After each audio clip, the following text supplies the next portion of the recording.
Woolley Bear. Gangers had been cutting the line-side grass and caulking it, raking it into bales. The Fed Controller sells the hay to hill farmers who want winter feed for their stock.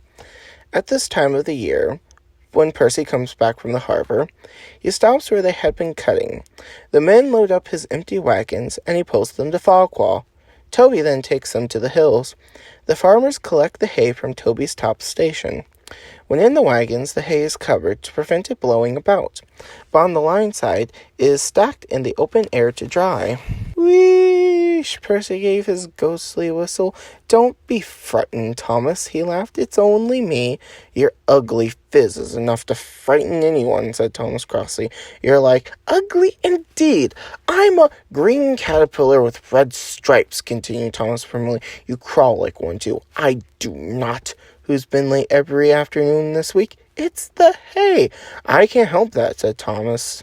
Time is time, and the Fat Controller relies on me to keep it. I can't if you crawl around in the hay till all hours. Green caterpillar indeed, fumed Percy. Everyone says I'm handsome, or at least nearly everyone. Anyway, my curves are better than Thomas's corners.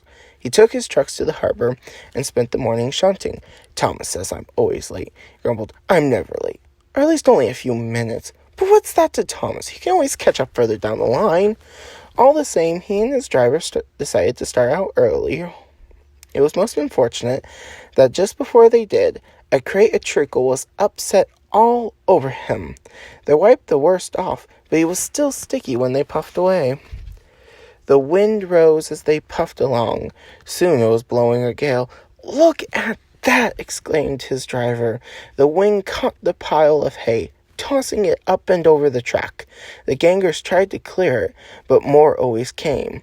The line climbed here. Take a run at it, Percy, advised his driver. So whistling warningly, Percy gathered speed, but the hay made the rails slippery, and his wheels wouldn't grip. Time after time he stalled with spinning wheels and had to wait till the line was clear ahead before he could start again. The signalman climbed a telephone pole. The station master placed the platform. Passengers fussed, and Thomas seized impatiently. 10 minutes late. I warned him. Passengers will complain, and the Fat Controller, signalman shouted. The station master stood amazed, and the passengers exclaimed and laughed as Percy approached.